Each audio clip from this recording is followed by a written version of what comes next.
that we have a graph of sine of x on top and give it a tangent line, and let's put a graph of cosine of x on bottom. We're looking at different values of x. This is the sine of that value, and this is the slope of the tangent line on sine of x, and this is the cosine of x. Notice that the slope of the tangent line of sine of x is equal to the cosine of x.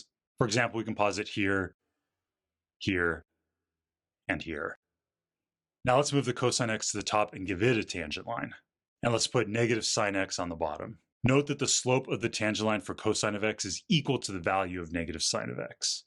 For example, we can posit here, here, and here.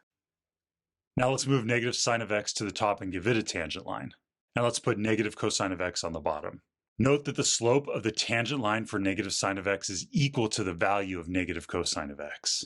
For example, we can posit here, here, and here. Now let's move negative cosine of x to the top and give it a tangent line. And we'll put sine of x on bottom. Notice that the slope of the tangent line for negative cosine of x is equal to the value for sine of x. For example, we can posit here, here, and here.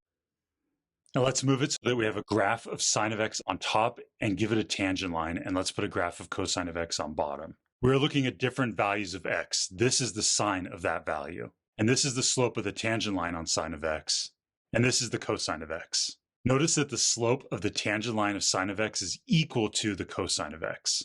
For example, we can posit here, here, and here. Now let's move the cosine x to the top and give it a tangent line. And let's put negative sine x on the bottom. Note that the slope of the tangent line for cosine of x is equal to the value of negative sine of x. For example, we can posit here, here, and here. Now let's move negative sine of x to the top and give it a tangent line. And let's put negative cosine of x on the bottom. Note that the slope of the tangent line for negative sine of x is equal to the value of negative cosine of x. For example, we can posit here, here, and here. Now let's move negative cosine of x to the top and give it a tangent line. And we'll put sine of x on bottom. Notice that the slope of the tangent line for negative cosine of x is equal to the value for sine of x. For example, we can posit here, here, and here. Now let's move it so that we have a graph of sine of x on top and give it a tangent line, and let's put a graph of cosine of x on bottom. We're looking at different values of x. This is the sine of that value, and this is the slope of the tangent line on sine of x, and this is the cosine of x. Notice that the slope of the tangent line of sine of x is equal to the cosine of x. For example, we can posit here, here, and here. Now let's move the cosine x to the top and give it a tangent line. And let's put negative sine x on the bottom. Note that the slope of the tangent line for cosine of x is equal to the value of negative sine of x.